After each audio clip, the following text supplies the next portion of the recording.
On this episode of JK Games, we PAX a lot of stuff into this episode, including a few video games. Me and Kayla have been playing one game. Kayla's been playing for a long time, and I'm just like, I don't know if I ever want to play that. But when I started it, now I just can't. It's got its teeth into me pretty deep. This is a long introduction, but I hope you stick around because we have more things to talk about than just this introduction. That's a new word.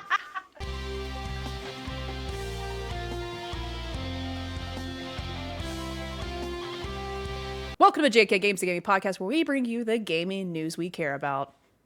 And maybe some that we don't. And whether you play on easy mode, or you like a good challenge, this is the show where we'll try to level up your gaming knowledge. Choo choo choo choo choo. Choo choo. Keep the hype train going. 68%. Let's go. I want it to be 100. I want to win. I'm scared. I want to win the hype train. Do we win? Do we evolve from a hype train to a hype plane?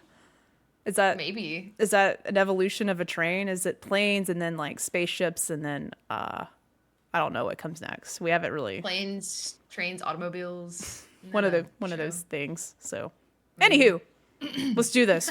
What do we do here, Kayla? Well, my name is Kayla. I'm one of your hosts. It's been a long time. We've had a lot going on, and we have a lot to talk about. So I'm excited to officially interview our very famous co-host, Jerica. So famous. On her experience. I barely could make time to be here today in my own home. I could barely be here because I'm just so busy and famous.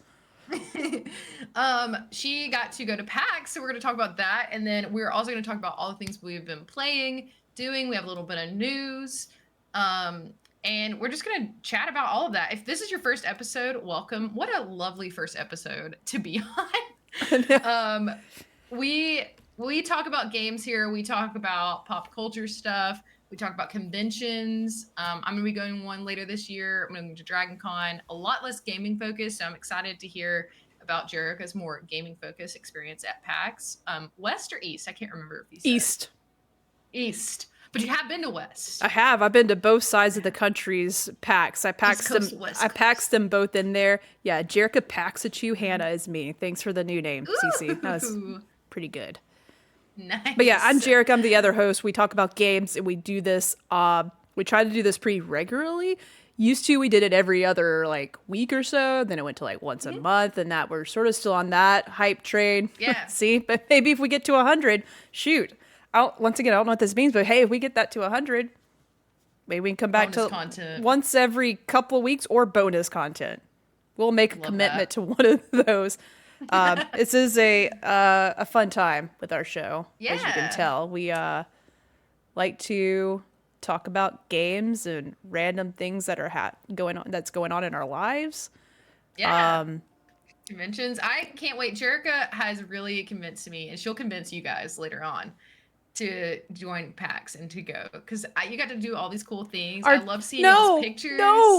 We missed the train. I got a message saying the hype train is long gone. Better luck next time. What the heck? I'm so mad we lost it. I'm so mad we lost. Is this a game? Is Twitch a game now? Is it a game? Dang it. Currently playing Hype Train. That's my Twitter bio. That's what I'm currently playing. But if you don't already, we got to insert some housekeeping. We can't go without our plugs here. Follow us on Instagram, on Twitter. If you are unsure when we're going to go live, we always post in advance on there. JK Games Podcast is where you can find us everywhere. If you're listening after the fact, we do our shows live so that you guys can engage and chat with us, like the Penguin and CC. So if you want to join us there, it's also JK Games Podcast. Just go follow us over there. We would love to see you as one of our subscribers. We appreciate you guys so much that are subscribed. But it's free. If you don't want to do that part, you can just follow us and get notified. So today we're going to lay our episode out like we normally do. We got our easy mode. We're going to talk about what we've been playing, what we've been doing, what we've been looking at, maybe what we've been eating. Maybe what depending on the mood where this goes. This is a total side tangent, but it's relevant. I really want to bring back one of our OG episodes where we talk about food as games, There's Jerica. been enough games to come out since then that it'd be really nice to say, if Sea of Stars was a food, what kind of food would it be? Yeah, I think we clearly should. Dave the Diver would be sushi, right? You think Clearly. and it's like the worst, the most American version of sushi too. The ones that the Yeah. thing that's deep fried and maybe has a Twinkie on it. Like that's Yeah. David. It's delicious. It's If so you guys, good. Peachwag said, finally, let's talk food. Thank you, Peachwag, for being in the chat. We appreciate it. Yeah. We're excited to be hanging out with you guys next week. But if you guys are newer listeners, this is something we've done since like our first year, Jerica, where we compared games to food or like snacks or just food in general. Like when you think of not necessarily like the food that's featured in the game, but like literally if this game was a food, what would it be? Yeah. And I love it. We've done several episodes. I just like food, so I was But- like, let's do this. It was just an idea. Ooh, I like food. I like games. Let's do this. Yes. And we used to do like short little episodes. Like they would be like 15 minutes and we would just like go on a random tangent like about something very specific. And so they're still there if you guys want to dig back through. I don't know if they're cringy or not now, but Probably. probably fun. I mean, this is already cringy, so let's be real. We're a cringe. Let's just pack it on. I Nick. love cringe. You know? Let's go. But yeah, so we'll talk about a little bit of news today, and then our expert mode is going to be diving into what Jerica got to experience at PAX, some games that we're excited for, things like that. So, Jerica, take us through what have you been doing while what you been as far as games. I know you've been doing a lot. Yeah. But what you been playing? What you been diving into lately? So I finally broke away from Dave the Diver. I know you said diving in, so I broke away from that a little bit. Not because I'm not having any more fun with it. It's just like, hey, I gotta take a break. I gotta play some other games because we've had a few things come out that I've been interested in, and one of those games is Final Fantasy VII Rebirth. Playing a lot of that. Yeah. It's probably my primary game, other than what we'll talk about in a few moments. But definitely Sea of Stars. There's spoiler alert. I just came out. I'm tired. I haven't had a lot of sleep. That's the next. Dang it! I spoiled the surprise. But before we get to Sea of Stars, I've been playing a lot of Final Fantasy VII Rebirth. I think I made it to chapter 9, and I made a huge. I guess I made a. How do I want to describe this? Very tough boss that you don't have to actually play. You don't have to beat, and I did that last night. So an achievement. I got a trophy and I achieved the thing in Rebirth last night that I'll share in just a second. But just an overall impression of Final Fantasy VII Rebirth, because I have played through Final Fantasy VII Remake. I have never played completely through the original game for PlayStation 1, PS1. So I'm not a Final Fantasy VII expert. I know about some plot points that happen later that are that's a big deal and makes a lot of waves in the video game pop culture. So without giving away too much, and I will say, I'm sure this game is changing things. It's called Rebirth for a reason. But I am eager to maybe hear some people that maybe have played the original game, like what they think about it so far. So I'm not gonna be able to give you that. I am just playing it as a brand new game to me, I guess a sequel to the remake. And so far, I'm loving the story. It's so wacky and ridiculous, and I love it so much. If you like wacky, ridiculous anime, you will love Final Fantasy VII. And as far as like comparing the gameplay to anything else, I really have a hard time doing that than just Final Fantasy 16 and Final Fantasy 7 Remake. Because some of the way that you engage in combat and swap between team members, use your abilities and fight in both games is very similar to Rebirth. And the original game's turn-based. It's like strictly turn-based, which makes sense for it being a PS1 game. Obviously, the what you can do now is a lot different what you could do then. But Which is cool. I can appreciate I'm more engaged with the fighting. I'm not really a big turn-based person. I don't like having to wait my turns. Same. Like it's difficult for me. Like Persona's turn-based, pretty to the T, turn-based. But I still love playing through Persona 5, capital T, turn-based. And I will say that still won me over too. So maybe I'm not like a huge like. Maybe I am. So I sort of like it, but I don't prefer it. I like the being able to control your character a little bit more. I will say when I'm playing Rebirth right now, if you are, I almost said Kalo, and then that's you, Audrey, when she's watching me, it is because when you're swapping in between your characters, time slows down, so you can quickly like, all right, swap this character. So time slows down in the game, so you can quickly like pick like what ability is Tifa about to use, and then once I get that ability implemented, I'm swapping over to another character so they can do an ability, and all this is happening time slowing down. So if you're watching me play, that's pretty cool. It's just a slowed down version of this fight sometimes, and then once I get all my abilities stacked up and ready to go and I got everybody sort of doing their thing, I'm like slowing down, action, putting in some hits, getting my ATB meter built up so I can do some special attacks.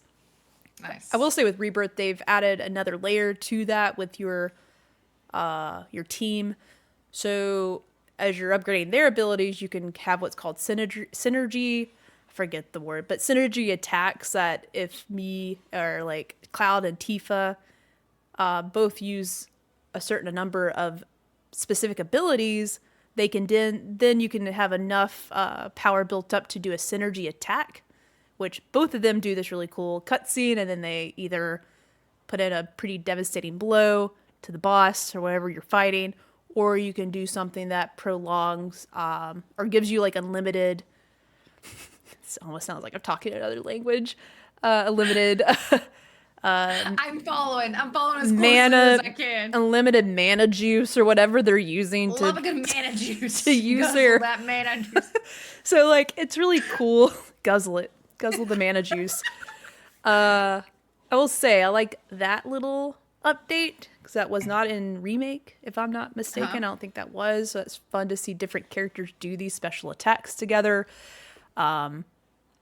Yeah, that's at its core. It's still a turn-based actiony game. It's you are swapping in between characters, but the enemies are attacking you sort of. I guess it's not turn-based. I don't know how you describe it, but it's different. Kind of like a hybrid of a couple different things. Yes, and I agree. I'm the same way with turn-based games, which is surprising that I enjoy Sea of Stars, which further we'll talk about.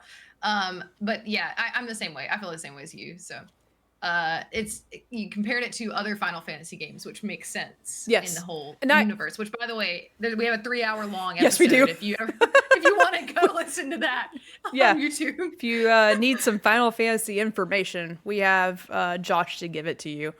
Top notch. And I'm definitely in the group of folks that love Final Fantasy games.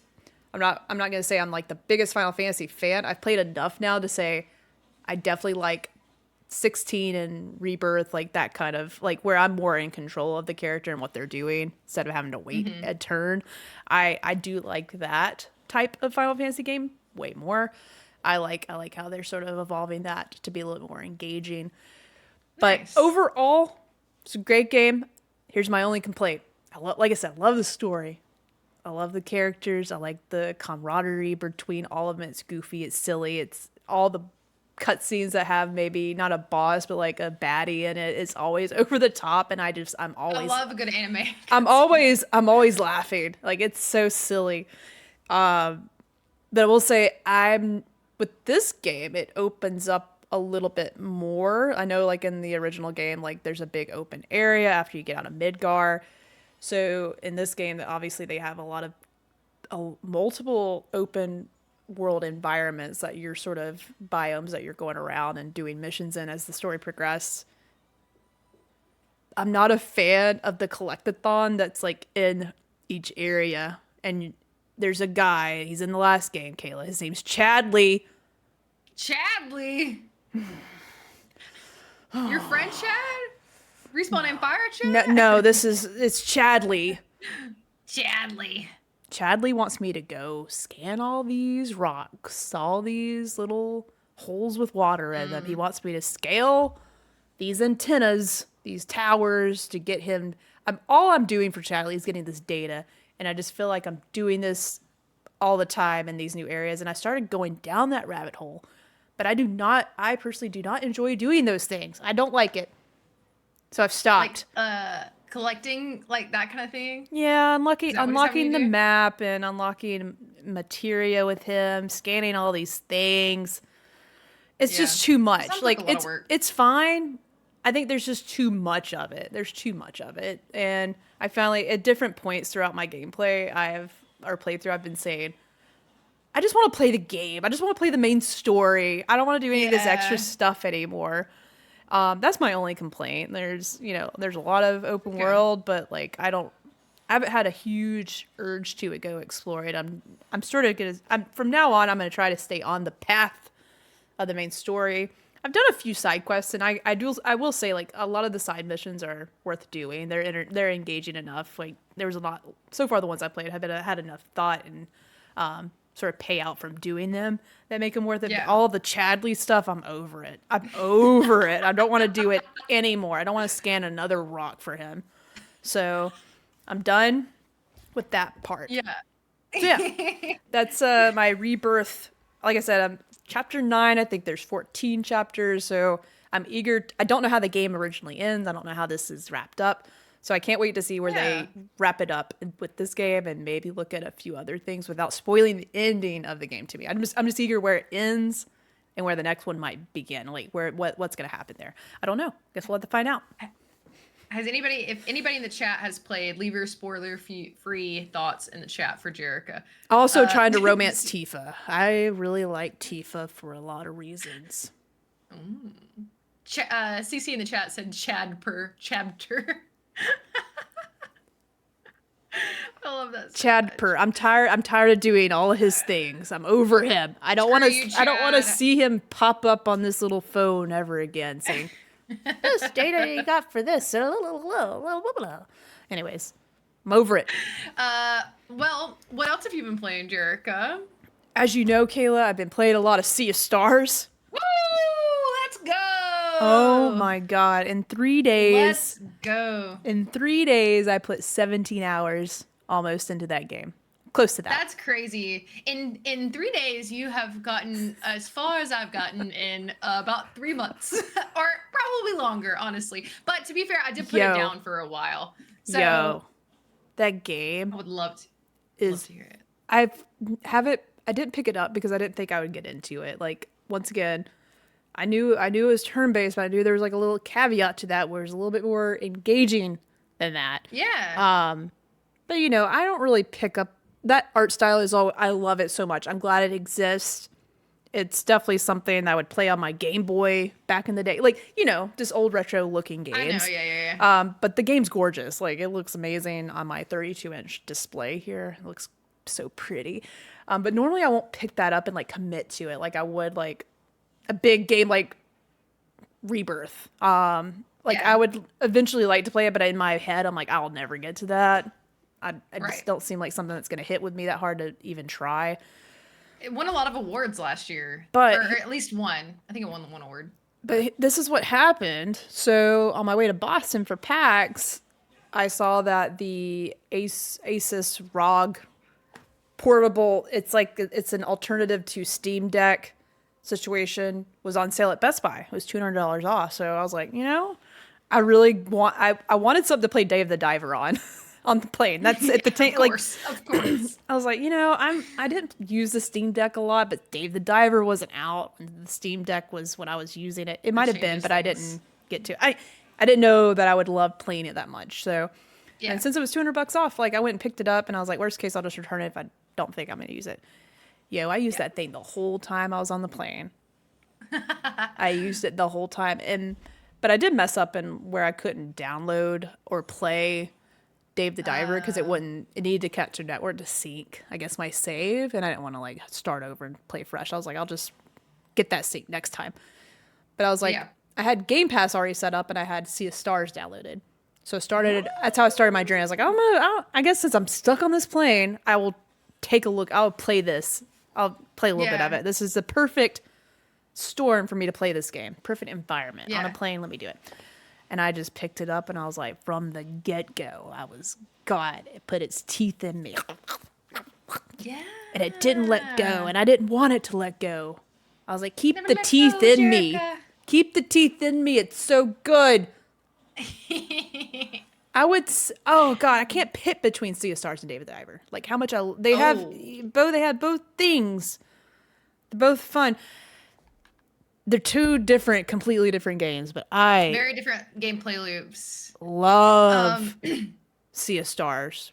I love it so much. I know you're about to say something, so I'm gonna pause. I love it so much. Oh no, it's okay. I love that I'm loving that you're loving it. I didn't play it sooner.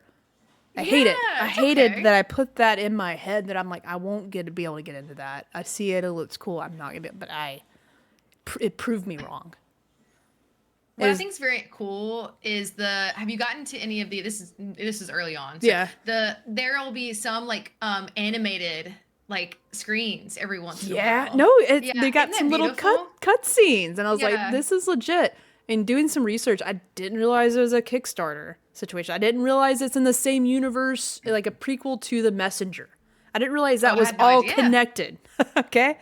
Like it goes, I didn't know about that. And I got to a part in the game. This isn't a spoiler. This is where I learned it was a Kickstarter, crowdfunded situation because I got to a shrine location and you walk in and it's literally anyone that was able to support the game's development. There's like a shrine in the game dedicated to it has your name in it and like a little quip about your character dying or something. What they left the world with. It is all people that did their Kickstarter. And I thought that was that's how I learned. I was like, that's really neat. How cool. I wish I would have known about it. Crazy. I wish I would have known about it so I could have gave them money. You know? Yeah, like I saw that and I didn't know that's what that was. So I appreciate you clarifying that. I had to look it up because I was like, what is it? Because I will be honest. I am trying to 100% this thing. I'm trying to find all little vulnerability here. Okay. Is it a conch? How do you say the shell's name? Conch. Oh, I don't like that either. That's a conch. Dirty word. They're both dirty. Conch. It sounds like I'm saying, when you say it like that, say it like that. Conch. Conch. Rainbow conch. I'm looking for all the rainbow conches. I want to collect them all. Because I hear that has an impact on your ending, and I want the perfect ending in this game. Whatever that is. I looked at I'm being very careful when I search. So I'm looking through guides. So what I like to do is when I get to a certain area, because I really enjoy discovering and trying to find all the things myself. It's really fun. So once I'm done with the area, I'm like, I'll just double check. I use the guide and I'll see if I found all the rainbow conches and all the conches. Conch? No. I don't know what it is. I don't know how you say that. Conch. Conch. Okay. Anyways. We'll workshop it. Anyway, sorry, I derailed that convo. I don't know where we were going with it. We were talking about Sea of Stars and how much you're enjoying it. It's great. The turn-based with the different abilities that you're having the time. Oh my God, I just met this up. We just got, I got this other character in there that can like go through portals and stuff and like doing. Oh, she's so cool. Doing her little thing and trying to time that right. Oh, it's so good. It's so sad and so it's fun to prepare and like figure out how you're gonna take this and use your combos with different characters to take down their barriers. And the story's so good.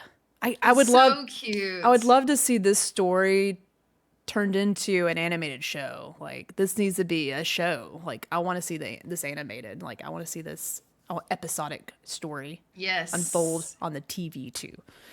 I agree, and we should definitely do like because Jerrica. Spoiler alert, not for the game. Yeah. Not for the game.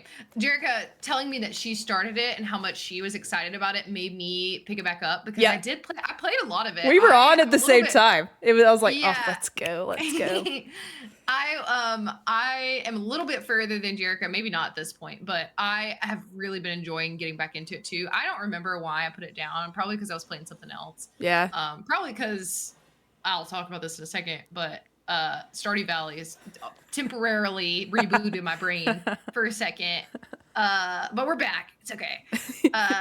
So yeah, Sea of Stars. We definitely could do a spoiler cast when we finish. CC in the chat said, "I'm so happy to hear some Sea of Stars talk. I love it so much. Order the physical version from." I'm gonna have to do it. I'm gonna have to do it too. Yeah. I want it. If it's still available, I need to get it like right now. Anything else? Anything else you want to talk about that before we move on?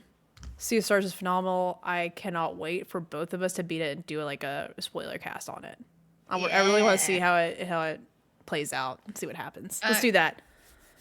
Yes, definitely we can do that. And quick summary for those who have no idea what we're talking about. It's a game. It's like it's an RPG. It's turn-based, but there's a lot more that is in depth with it, like the timing, like she was saying, the different characters. The story is just so good. In every area there's conchs to find. There's little puzzles. That's what Jericho you get different abilities to move things, to solve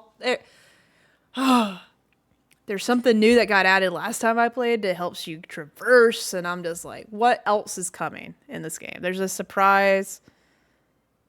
You're rewarded constantly, and it's not even a reward. They're just giving you enough to be like, make it different as you're progressing, and it just keeps building on it so perfectly. Like, this might be one of the most perfect games I've ever played. I'm not kidding. It's so good. Look at high praise. Oh my god. I'm so glad I played it. I feel like such a loser that I just didn't play it until recently. I feel like such a loser. I should have hyped it up to you more. You should have? Like, I should have. Grab me by the shoulders and shake me. Play this game. So, will I ever? I will definitely reconsider some games I'm playing now, because nice. That was a one I almost missed, and I'm glad I didn't. It's changing my life for the better. That would be a funny. It's literally my background on my phone right now, so. It's so pretty. Yeah. Literally, that's a fun idea. Maybe I would love to hear what you guys think. My wallpaper. Yeah. Aww. Who do you play as? I swap. I go back and forth. Oh.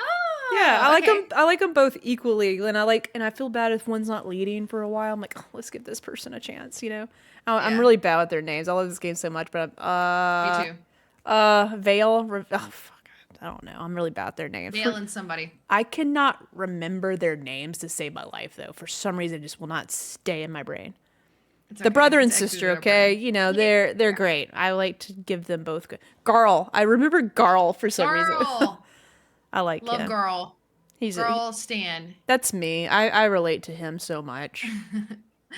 I have not been playing a ton new, honestly. I can't remember if last time we recorded if I talked about Banishers, Ghost of New Eden from Don't Nod. I don't think so. Or if you did, I don't remember. I have been really enjoying that one. That is what a lot of my attention had been on. That came out this year, and it was on my fantasy league pick for this year, which, by the way, I forgot to mention that earlier. Kind of mentioned it, but we've collaborated with the Spotlight Games on a fantasy league for gaming, and we're doing another episode on the 8th, and we'll post about it on social media, so you won't miss it. But on the 8th, at 7:30 Central Time. So mark your calendars, put it in there, and we're doing like a dual stream. So you'll see a notification from our Twitch, so don't worry. But you should go follow them too if you want. So I've been playing Banishers. Basically, like, the best way I can summarize this is that you are in like I'm really bad with time periods and describing like where things take place in time. I think it's early 18th century.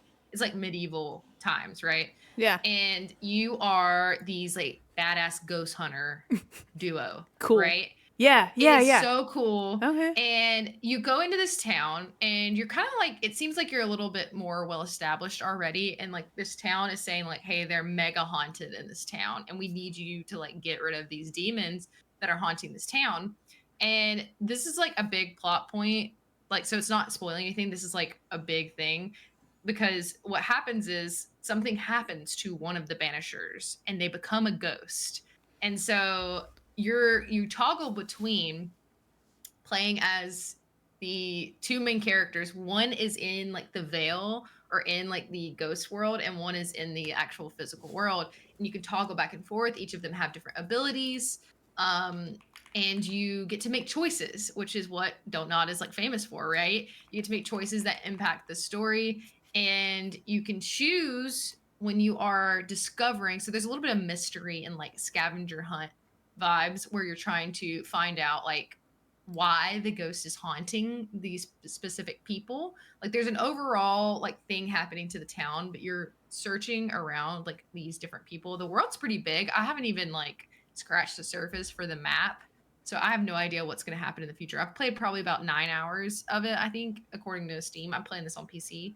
Um, the map is huge, so I don't even know where we're going to go. But I do know that every single time you figure out why is this ghost here, what is this attached to, what's the vibe, what's going on, you got to kind of hunt around for clues, sniff them out.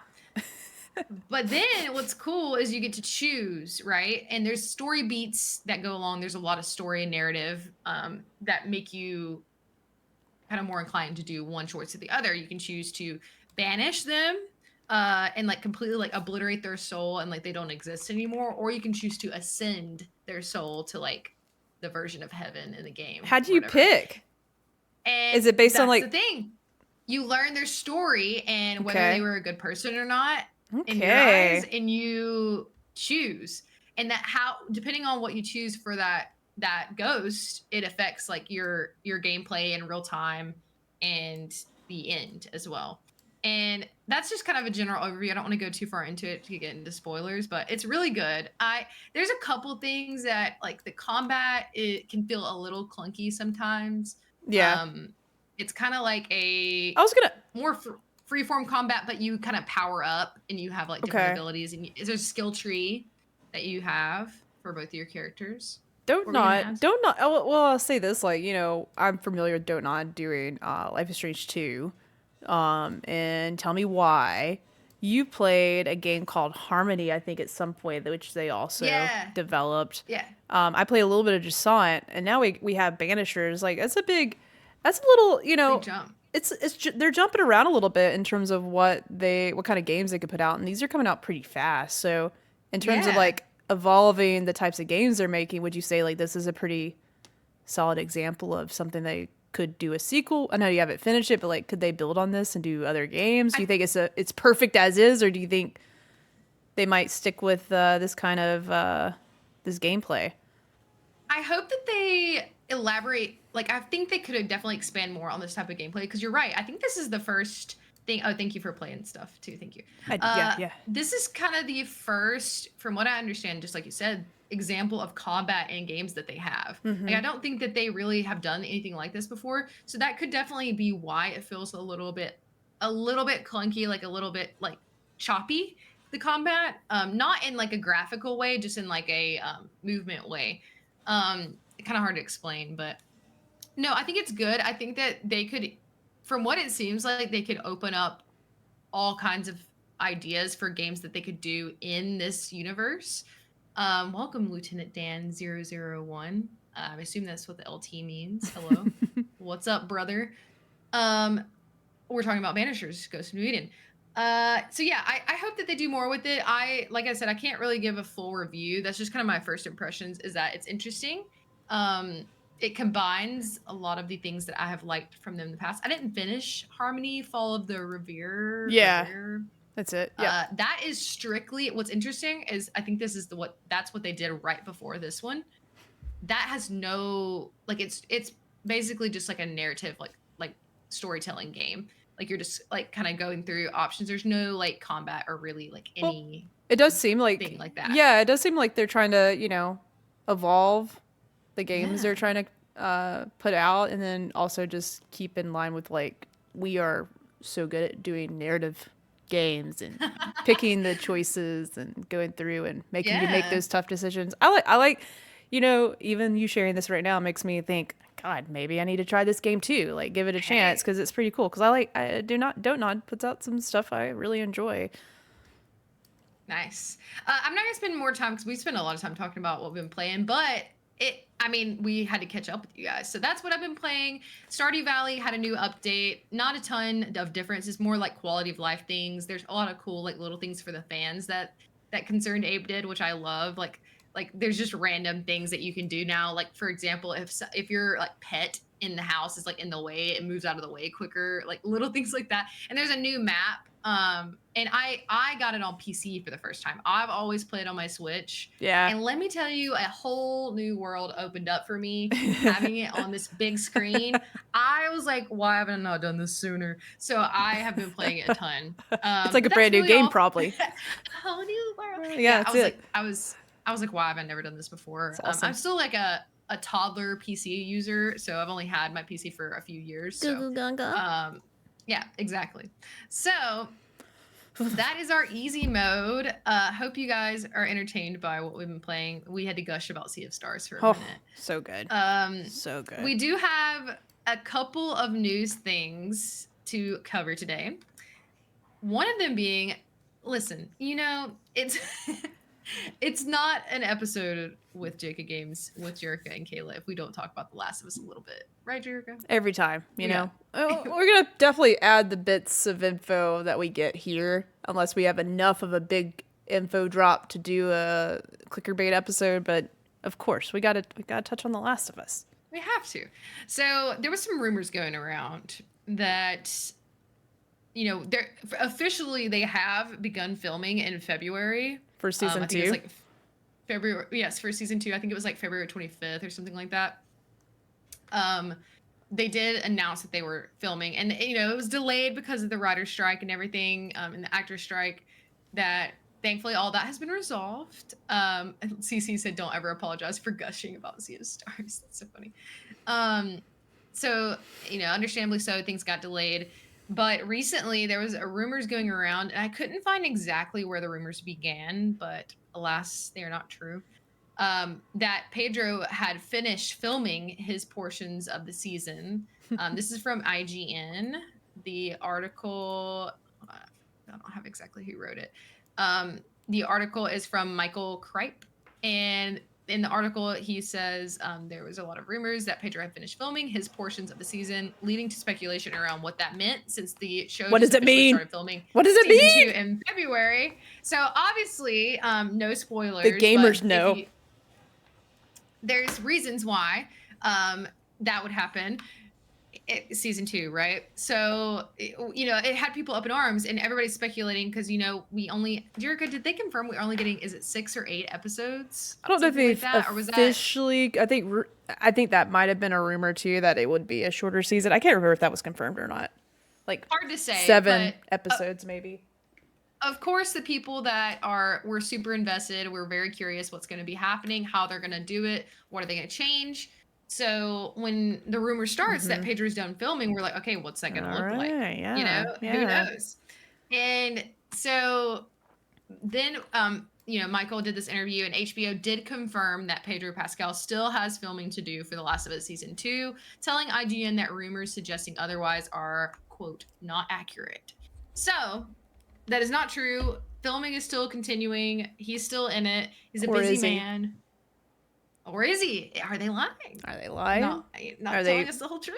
I don't know. I'm eager to see where we get surprised. That's like probably the thing I'm most excited about. See like where they surprise us. Like keeps the gamers on our toes, thinking, okay, this is an adaptation, so they can stick to this the true nature of the game, but they also can deviate a little bit, as we saw a little bit with season 1. So I'm excited to see what changes they bring to it. I wish it was closer. I do too. Oh my gosh. Which, guys, we'll do again what we did for, follow us on Clickerbait. Every once in a while we have episodes there too, as we, like Jerica said, get more information. We talk a lot on Clickerbait about our speculations for season 2. We kind of go into depth there. So if you're curious more about our thoughts, definitely check those out. Those are still up. The other bit of news, I think Jerica you wanted to talk about a little bit with the Judas game that we're both interested in. Yeah. We got some new things around that. Yeah, I don't know if I think you've had a chance to watch some of the feature on it, but Judas is one of those games that I know I'm a big BioShock fan. It's been forever since we've revisited BioShock. This isn't BioShock, but this is a studio led by Ken Levine, who is basically the forerunner. That's not the right word. Creator of BioShock, basically. Like Yeah. he was the lead. He led the creation of that game. So it is exciting to see what he's working on with his studio. But definitely from the trailer, you could tell like, oh, we got some. If you love BioShock, there's a lot of in terms of the design, the art direction. It's definitely got some influence as part of the DNA. Which I like the art style from BioShock. It had a very unique look. I am excited to see more of this game. I want to play it so bad. I want to play a demo. I wish there was like a demo. Yeah. I don't know like when if do we have a release date on this? I don't know. I have to look it up for sure because I I still don't think so. Hold on, I'll look it up while you're talking. I know that like I didn't have a chance. Apparently, like you know, Levine Yeah. did a 75-minute interview with IGN. IGN. I Yeah. didn't get to watch any of that. Did you get to watch any of it? No. I just saw like what people were putting out. Like some people got some hands on with it recently. Yeah. Or I got to at least learn a little bit more about it. They put out some more gameplay from it, detailing a few things. The thing I'm most excited about is you have it here in the notes is that they are going to look at a roguelike loop that's part of the narrative, which really gets me excited because if you know me and Kayla, we like a good roguelike. We do.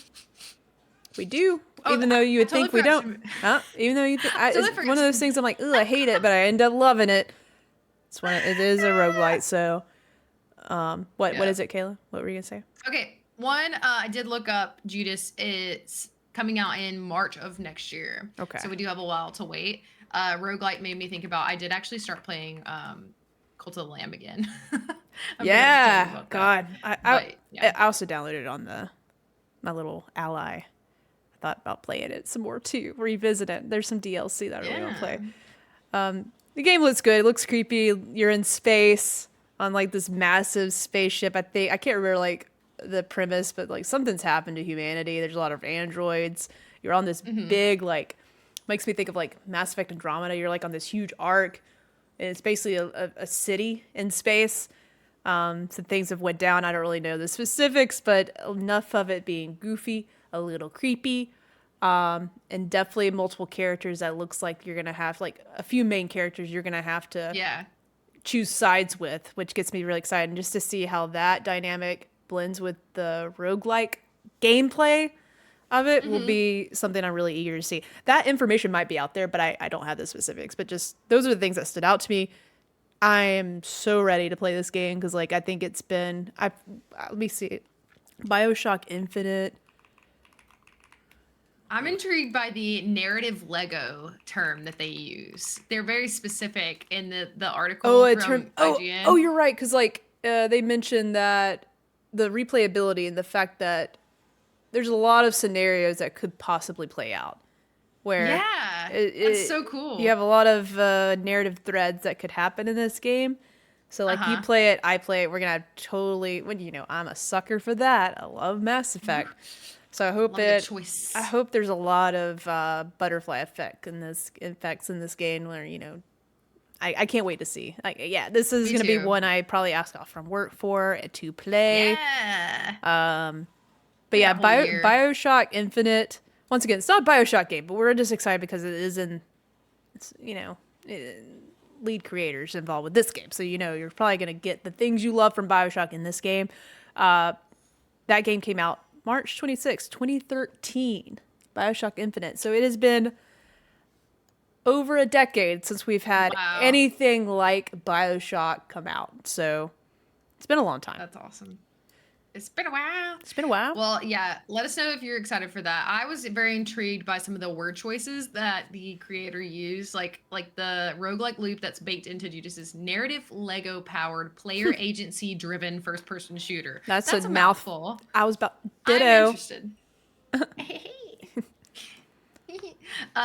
Speaking of a mouthful, I don't really know. Oh, lobster rolls. Jerica's had a mouthful of lobster rolls. Yes, at I PAX have. East. That was great. Boston has great lobster rolls. I had both the hot and the cold one. So good. I want it right now.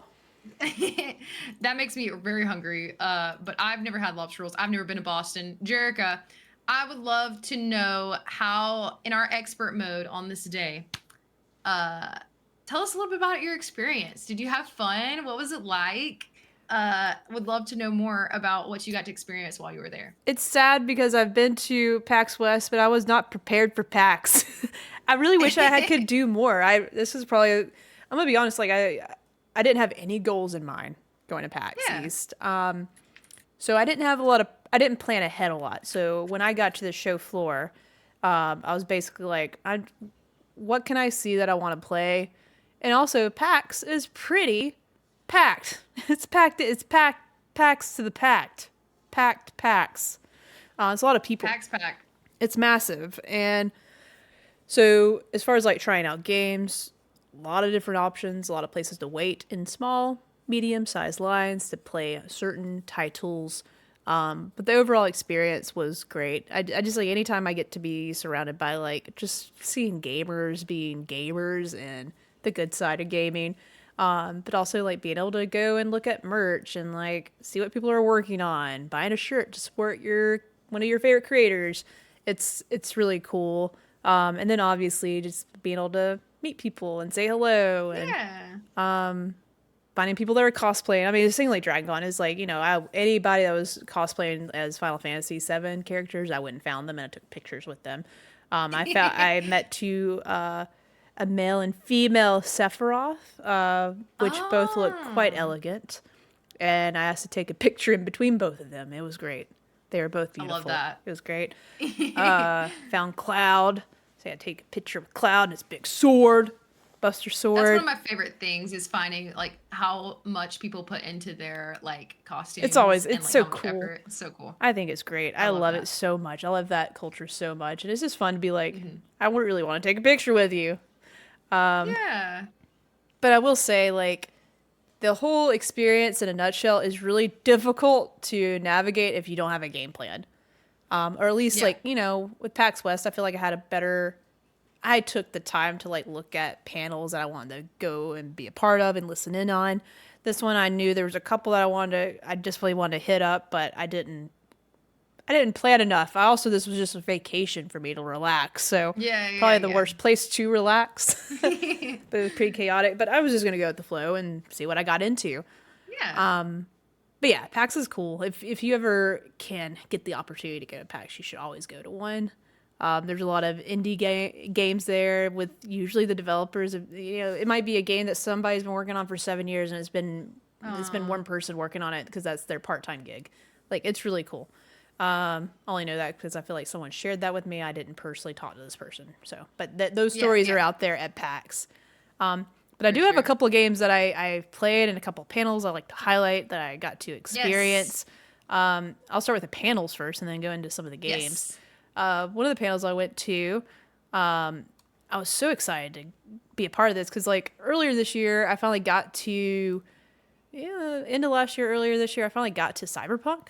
So Yeah. I remember that. I really wanted to play. I've started that game, like 4 or 5 times. Started it, and I was like, I just and I get distracted and pulled to something. I'm like, I don't have the commitment for this huge open world RPG that's going to take a while for me to get through. But after everyone gushing about Phantom Liberty, I finally went in, and I had such a great time with Cyberpunk. I love Cyberpunk so Yeah. much. I'm a huge fan now. Phantom Liberty was incredible. If you ever get a chance to play now that you can, it's the best time to play Cyberpunk right now. Okay. Okay. I think Okay. they even have Good like to a know. demo out, so you can try it too, give it a chance. It's just cool. It's the best time to play it is now. And then I went to a panel. I was like, where was I going with this? Oh yeah, there's a panel called "Code, Sweat, and Cheers: How We Made Cyberpunk Ooh. 2077: Phantom Liberty," and it had a lot of the developers from that worked on Cyberpunk and Phantom Liberty there talking about their workflow, what they thought about I guess when the game came out, and just their perspective on That's really working neat that you got on to hear that. DLC. Because if you're here, you're a gamer. You know Yeah. some of the turmoil that the Cyberpunk launch initially had, which Did they was touch on that at all? well, they didn't touch on it specifically because this panel was centered around Phantom Liberty, which was the DLC, Yeah. Yeah. Yeah. and that's why Right. and it was just cool to hear like how they sort of not pivoted, but like how they reset with themselves. And like obviously Phantom Liberty is so freaking good. Like it's a whole step up from like just the base game in my opinion in terms of storytelling and things you do in that world. And it was just cool to hear sort of how they reset and like started working on Phantom Liberty and what they wanted to implement, what they learned really quickly and was able to do so fast was really worth saying. Don't give them a hard time because they pulled off the almost like the impossible with. Not saying that Cyberpunk at the base, you know, after they fixed some of the bugs, was like a lot of people were playing it and having a really great time. I just there's just something else that came out. Like it missed its time to hit with me, and I just didn't want to play it in that state yet. I wanted to wait.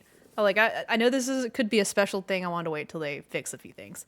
So when Phantom Liberty came out, that's why. But it's just cool hearing them talk about that DLC and like what they're excited for the future. And probably for me, the thing I was really intrigued by was them talking about their workflow and how that has changed since the launch of Cyberpunk and Phantom Liberty and the Project Orion, if I'm not mistaken, is the next Cyberpunk project, and how they're just pivoting, not pivoting, like making a big change, but they are evolving the way that each area of production's working together to make sure that they are able to produce a little bit more efficiently and get more ideas. Like one of the head devs was like, one of their creative directors actually was just like, I'm trying to say yes and more and not just, you know, saying no or, you know, not just, you know, but like saying yes and, but what if you did this? Like he trying to include as many ideas as we can, but how do we build on that? How do we make it make sense? So that's really cool. From a leadership standpoint, it was cool to hear them talk about making a game and making a DLC for a game that had a rocky launch. Right. And they killed it. They figured it out and they made it work. So I'm really excited about whatever they overcoming some adversity. They did. Yeah. It was just cool to hear it from them because you could tell it was very it was actually moderated by Blessing from Kind of Funny. So it was cool. I was there to obviously support him. But he did a really good job with the questions that they were asking and making sure that, you know, that conversation was flowing really well. But it was a good panel. You can watch it right now on YouTube. Ooh, I might have to go do that. That'd be really cool. It's good. Game Over Cholo in the chat, welcome. Game Over Cholo was saying that they are also playing Cyberpunk Phantom Liberty on a PC that they built for $250, and that's impressive. Heck yeah. That's very impressive. Okay. And then CC said, I got a gaming laptop at the end of last year. Can't wait to play Hellblade 2. Gonna be a Game of the Year contender. We're on the cusp. May. I think that launch date for that is May. That's exciting. So you had the Cyberpunk panel. Did you have any other really interesting panels that stuck out to you? Because there's a lot to cover, I'm gonna end there. That was the most intriguing one that went to. Yeah. Really awesome. Because I did play a few games. I didn't play as many as I wanted to. But I made it a point to finally make my way over to Animal Well. Yes. You know, Animal Well. Thanks to CC in the chat, I learned a lot about Animal Well. And I was like, man, how did I miss this? Because this is a game that is right up my alley. I'll go ahead and pull this up right now. Just so we can have some gameplay. So I got to play 10 minutes of Animal Well while I was here. That's so cool. It is just as beautiful as we see here. And it's one of those games where you don't have really any kind of weapons. You don't fight or attack, but you have you have fireworks like that you could throw at things to like light up the space and interact. But it's all about your character interacting with the environment versus you just fighting your way through things. Metrovania game, so, you know, going left and right, exploring, there's a little bit of the map. But you don't really fight. You just survive the environment and interact with the environment, and that's it. It's as simple as that. But as you can tell by the art style, like it's not super simple. It's pretty wild. It's pretty intricate. A little bit of a fever dream. I think that's why I'm attracted to it so much. Is, you know, the weird animal stuff is pretty cool. Yeah. Yeah, you see in this clip like the fireworks that you use to detonate and use in the space does different things with the environments. Hidden places that you can get your little, I don't know what the main character is. It looks like a little ball. But yeah, it's cool. I don't know either, but whatever it is really adorable. Yeah. So yeah, I played 10 minutes of that. I unfortunately didn't make it to the boss area or the thing that looked like a boss, so I don't know what that was gonna turn into. So I was still stumped on how to like get past this certain area. It's gonna be one of those games that you're definitely gonna have to scratch your head on, but it's fun. The world's inviting. I love a good puzzle. So that's so exciting. I'm so glad you got to play that because I know that's something that we were all talking about in our fantasy league. Because exactly, I didn't know anything about this game until CC. I know, me neither. I'm so glad. When does it come out? Do you know? It comes out soon, I think. It's this year. It is this year. I feel like it's in a few months. Hold on. Yeah. Whoever gets there first, and in chat, if you know, CC is in the chat. So, May 9th. May 9th. Ooh, it's getting around that Hellblade time. Woo. Uh-oh. CC was quick with it too. May 9th. Real fast. Yeah, May 9th. So Animal Well, good experience. So you had to wait in line, and then did they just like time you like, hey, you get 10 minutes? Yeah, that's how it was with like a lot of the games. I'm sorry I can't keep this list going. I played Dustboard, and then I have one other game to talk about before we can wrap up. Okay. Here. I also played a game called Dustboard, and I'll pull up. Look that up. Yeah, Dustboard. The only reason I played this game was because I saw the posters for it and the art style, and it looked really good. And then also it was suggested to me, so a lot of things. Like I was already attracted to the game based on the art style. I was like, I kept seeing its booth over there, and I was like, that looks cool. I need to know what that's about. And then I have another part of my PAX story. It was recommended to me from another developer. And I was like, okay, I'm going to make time to go play Dustborn for this reason. Yeah. So I should have it played here in just a second. Okay. This is Dustborn. Basically, I don't know. I really like games where civilization has went to shit. You know, I just like to be post-apocalyptic. Yes. Kind of vibe. Yeah, you know. I don't know why. It's just a thing I'm attracted to. But this game takes place, you know, post-apocalyptical world, traveling band trying to take down, and it seems like the robots in this game are basically like the police and the government, and they're trying to take over the world. I could be doing horribly at describing this game, but that's what I got away from it very quickly. The art style of it does remind me a little bit of Borderlands. Some of that. That's what I was thinking. Yeah. Some of that, the shading, the colors that are used. But ultimately, I would recommend this game because of the diversity that's represented in the game, which I am a huge fan of. Huh. You know, it's good to be a fan of diversity. Yeah. It's good. So, but the play style or the gameplay was actually something that really surprised me because I didn't expect this in the demo. But you might be able to see in some of the video if you watch a trailer. Like obviously you're fighting things. There's combat. You're hitting buttons to do an attack like a video game would. But there's little bits of the game because you're in a band, and I did not expect to also play a rhythm game because at one point I started playing the guitar with the controller and hitting the buttons to make a beat. That's not it. Strum the strings. I don't know. Make sounds with my guitar. So that was a nice little surprise. And like when you're in you and your band, you're traveling in an RV across the country. And when you're in the van, you can talk to all the characters. So it's pretty big on narrative as well, and having that camaraderie with your band team members. And I'm sure down the road in this game, different band members have different abilities. So yeah, I don't. That's the gist of it. It's unique enough really where it got my attention. Yeah, and you got to play a little bit of it. I did. That's awesome. Played about 10 minutes of that as well. But very exciting. It's cool.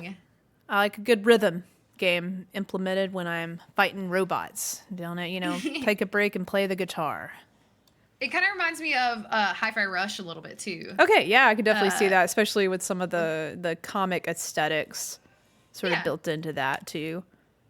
Yeah. You said your last one was Crystalla? that you Yeah, get to play as well? which I didn't play it. I have a little story with this one, which I'm really Okay. excited to share. I Ooh. unfortunately didn't play it. I had to move on. I had to get on to what I was doing. But the only reason I went and sought out this developer in this game, because like when I was there, I'm like, you know what? I really want to find some female developers, maybe have them on the show. I'd love to highlight some of that and learn Yes. about like their journeys and stuff like that. So I Googled, got on the old Google, and I was like, female developers PAX East 2024. I'm like, is there any information out there? I'm like, maybe someone put out a blog post that they'll be here. Yeah. And I found an article which I cannot find anymore. So I was gonna like quote it, but I'm just gonna go pull up the website. But they highlighted a group or a game studio called Astral Clock Tower Studios. And Okay. as you That sounds fun.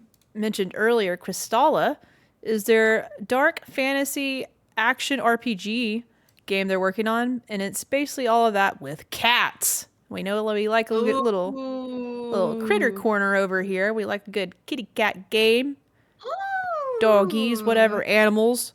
Cult of the Lamb. There's a reason why we like that so much. Anyways, Yeah. so that sounded interesting to me, and I want to just pop over and see who was here from their studio and what kind of game this was. And I watched a little bit of gameplay, which I'll have pulled up here in just a second so we can all see it. Sorry, I'm moving from Dustborn to Crystalla now.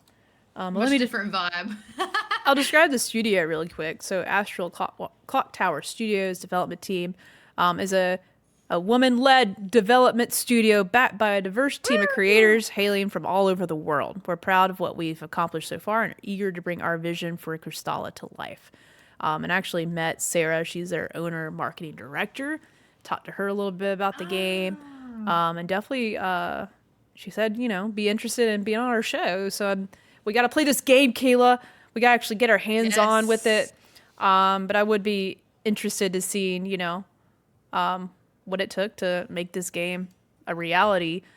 But yeah, if you check it out, Crystal, I'll read a little bit about the game. I have some gameplay showing right now. Yeah, you can see great. it. It's It like looks so cool. at a glance, I was like, okay, it's like Bloodborne, but with cats. But I don't know if that's the gameplay is as difficult as Bloodborne. Hopefully not. Maybe for some they might want that, but it looks cool. I love the character creator making a kitty cat. It's great. I do too. Cats with This magical is very powers. Cool. It's cool. But Crystalla, I'm reading like on their website right now. Crystalla offers a unique and innovative gaming experience, seamlessly blending elements of magic, stealth, and parkour. Become the role of a fledgling feral warrior who must master the ancient magics of 6 sacred crystals. Your goal? Battle your way across the 6 clan lands while uncovering the source of a dark and terrible curse. This is really cool looking. I'm so glad you found this. But if you look at some of the gameplay, they describe it like in the game you're going to avoid damage by blocking, dashing, rolling, deflecting attacks. Win battles by combining light and heavy attacks. So not say, I didn't get hands on with it, so I can't tell. But yeah, at a glance, like it does remind me of like a Souls game. Like, really got your light, your heavy attacks. I don't know if I don't have it seen where it has like Souls described. I don't know if it's that. Can not confirm. But some of the gameplay is going to have those light and heavy attacks using multiple weapon abilities, casting up to 16 unique spells at a time. Mana, that mana juice is in this game, Kayla. Jug. Did I say just jug? I meant to say chug. Mana is regenerated by engaging in melee combat and unlock and level up cat-like abilities on the feline skill tree. So I love that. I'm sold. Shout out to Stray, one of my favorite games. Hey, love Stray. One cat game at a time here. We got some cats finally getting represented in some video games here. Meow meow. Meow meow. I'm so glad you found this. I would definitely love to have them on to talk to them about this, and definitely will be playing it. It doesn't look like it has a confirmed release date yet. But I do see that on Steam it says like Q4 2024. Yeah, So go wish list it now because like just from watching gameplay, it does look like something I would definitely want to play through for sure. I just love seeing the cats do the magical powers and like casting the spells and jumping all over the place. It's cool. Yeah, did you get any cool merch while you were there? Anything of interest? I got a cool sweatshirt. I got Ooh. a cyberpunk pin from the panel. Ah, that's cool. I know we got more stuff. I just can't think of it right now. No, that's okay. I always like perusing through the merch There was and things so like that. much. So I was Oh, just curious. Yeah. Audrey bought me a little Pokemon card. Didn't have this little guy. Ooh. Ah. So I got Charmander. I Nice. like this one because he looks real mad. He's like beating his head against the window and being like, "Arr!" That's sorry, that was loud. That's me pretty much all the time. Wow. Overall, Well, it PAX sounds was like you had a great great. time. It was cool just to see all the indie games, like so many indie games. There, Deb's showing them off and encouraging people to play. So Aw. a lot of cool games I got to see. I wish I could have played more. I just didn't plan my time Yeah. out as well as I thought I should. So there's just a lot going on when you're there. So you do like I said, my recommendation if you do PAX and you want to play some things, like take a look at the map and figure out who's there and see what kind of games you're interested in. Just make a list, make a game plan. Yeah. Maybe look at the logistics of it all. Know when you're going here, when you're going there, when you might get hungry. That's a big part of it too. Maybe when you Ooh, need to go food. pee. So plan ahead. Where's the bathroom at? You know, you never know. Pack some time. lobster rolls with you. Oh God, lobster, lobster. All right. Well, thank you, Jerica, for basically just, explaining your whole experience. I really hope that I can go next time. I would love to join and maybe we can play some Oh, yeah, stuff and together. also obviously I was there with the Respawn Aim Fire. Friends of the show here. Got to hang out with them Yeah. and then met a few friends. Matt and Dallas, we've played Destiny with for years now and got to meet Aw, them in real life, so it was a good time. that's And awesome. we do have I have a photo on my Instagram with our raid jackets on that we got for defeating Nezarec within the first 2 weeks of that raid launching last Ooh. year. So we had a picture with our raid jackets on. I never wore the raid jacket to the convention, but Audrey did, and oh my God, the amount of Destiny fans that were just like, "I like your jacket, I like your jacket, I like your jacket." Destiny It was nerd. there were so many of us. There's a lot of us, way more than I That's so expected. funny. So pretty cool. And you did a couple things with didn't you record something with Respawn Aim Fire or am I making We that up? did, but I could not tell you how to get to it. I was like, Oh, okay. it's on Patreon, but I know they do Yeah. detail their PAX journey, which they played a lot more games than I did. They even gave away some awards, which was really cool. So if you'd like to That's know cute. what they decided was the best of show, you should check out Respawn Aim Fire. I think that episode is Yeah. up now. So Oh, that's cool. Well, thank you, Jerica, and thank you guys for joining. We're glad to be back. Hopefully, we can come to you soon with a Sea of Stars spoiler review. I can commit to that. I know we talked about it a lot, and I would love to gush over it more. So maybe we'll see you soon for that. And we will see you guys next time. see you next time. Bye. Bye.